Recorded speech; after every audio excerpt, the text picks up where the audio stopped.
ঠাকুরগাঁওয়ের রানী সংকৈলের হোসেনগাঁও ইউনিয়নে ছড়িয়ে আছে শত বছরের পুরনো এক জমিদার বাড়ির স্মৃতি, হরিপুর রাজবাড়ি। যোগেন্দ্র নারায়ণ রায় চৌধুরী নামের এক জমিদার 1886 সালে এই বাড়ির গোড়াপত্তন করেছিলেন। এটা হচ্ছে আমাদের হরিপুর জমিদার বাড়ি।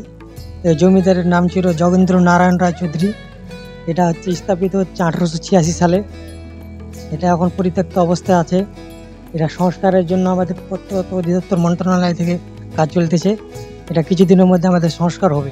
বিশাল পুরনো এই বাড়ির প্রতিটি ইট, প্রতিটি দেয়াল যেন আজও ইতিহাসের নীরব সাক্ষী। জমিদার বাড়ির পাশেই রয়েছে এক রহস্যময় পুকুর।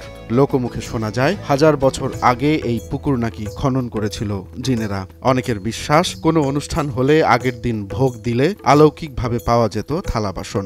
অনুষ্ঠান শেষে সেগুলো আবার অদৃশ্য হয়ে যেত। লোকজন দেখতে আসে, এর ঐতিহ্য জানার জন্য জিজ্ঞেস করে আমাদের। আমরা প্রত্নতত্ত্ব অধিদপ্তর থেকে এখানে জব করি, 2 জন আছি আমরা।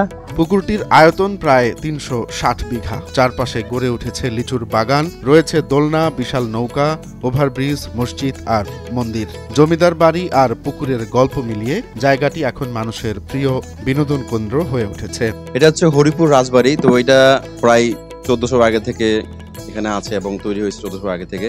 তো এখানে মোটামুটি আসলে আগের মতো তেমন কোনো কিছু নাই। যা কিছু সব কিছু প্রাচীন যুগে দেখতে পাচ্ছি। আমাদের এখানে রড অনেক প্রাচীন যুগের আছে, আর এখানে অনেকে আসে, আমরাও আসছি।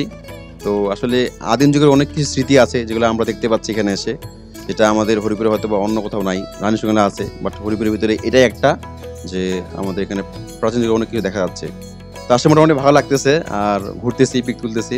কালের বিবর্তনে জমিদারদের সেই দিন ফুরিয়ে গেলেও হোসেনগাঁওয়ের জমিদার বাড়ি আর পাশে দাঁড়িয়ে থাকা রহস্যময় পুকুর আজও যেন হারানো এক ইতিহাসের গল্প শোনায় বাতাসে। এটা তো প্রায় 1400 বছর আগের। অনেক সুন্দর একটা জায়গা, কারণ আপনারাও আসবেন, আর এর সংস্কার অনেক জরুরি। আমি অনেক দূর থেকে আসছি এই হরিপুরের ঐতিহ্য দেখতে, অনেক ভালো লাগলো। রোমান্স তালুকদার, নয়া দিগন্ত।